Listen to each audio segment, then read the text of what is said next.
Hi havia un mentor meu de recerca que va dir que ens deia que els privilegiats que fem recerca sobre la nostra pròpia pràctica educativa, és a dir, jo soc professor i faig recerca sobre la meva pròpia pràctica, doncs no fem recerca, sinó que estem en estat de recerca permanent i que el que fem és, sobretot, estar atents de què és el que passa a les nostres aules i això ens genera preguntes i el que fem és buscar resposta a aquestes preguntes per comprendre com els nens, les nenes o els mestres en formació aprenen millor allò que els hi volem ensenyar.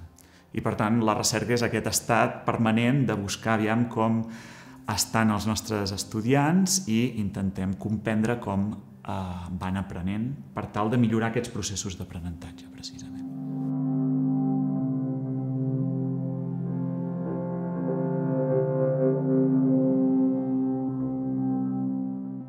Per nosaltres la divulgació, pels que ens dediquem a fer formació del professorat i pels que ens dediquem a fer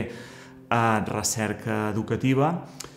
nosaltres el que fem és sobretot processos d'innovació. El que ens dediquem sobretot és a tot el que fem de recerca ens serveix per generar innovacions a l'aula per tal de que els processos d'ensenyament i aprenentatge siguin més exitosos, no? I per tant la divulgació que fem sobretot és de cara al professorat. El que fem és fer molta formació professorat, molta formació de mestres, perquè aquestes idees que des de la recerca ens diuen de com millorar aquests processos d'ensenyament i aprenentatge es puguin acabar aplicant a l'aula.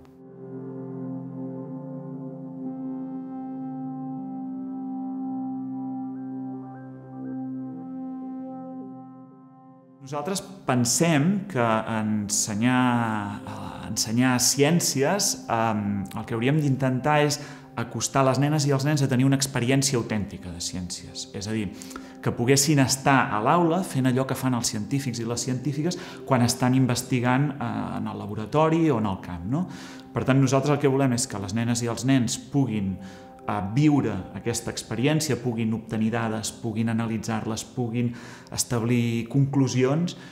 i entenem que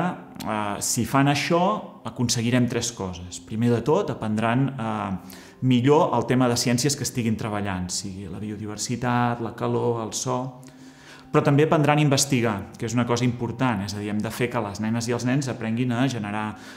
processos d'investigació, que aprenguin a fer experiments, que aprenguin a observar, que aprenguin a controlar variables. I la tercera, que és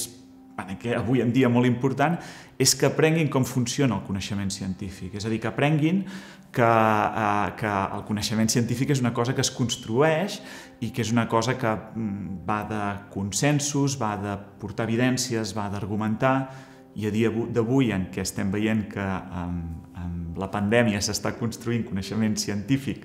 en el moment, doncs creiem que és un coneixement molt important, perquè això ens fa entendre per què un dia els científics diuen una cosa i un dia en diuen una altra, i això no té res d'estrany, simplement és el procés amb el que funciona la ciència. Nosaltres el que volem, quan generem un procés d'innovació educativa, és que tots els nens i totes les nenes, independentment de les seves capacitats cognitives, independentment del gènere, independentment de la procedència, de l'ètnia, del que sigui, puguin tenir una aproximació a aquesta experiència de ciència autèntica i, per tant, el que volem, la finalitat final, és augmentar la cultura científica de tots els estudiants en edat d'escolaritat obligatòria. Aquesta és la nostra finalitat i, per tant, tots els processos d'innovació educativa en didàctica de les ciències haurien d'anar en aquest sentit, a fer que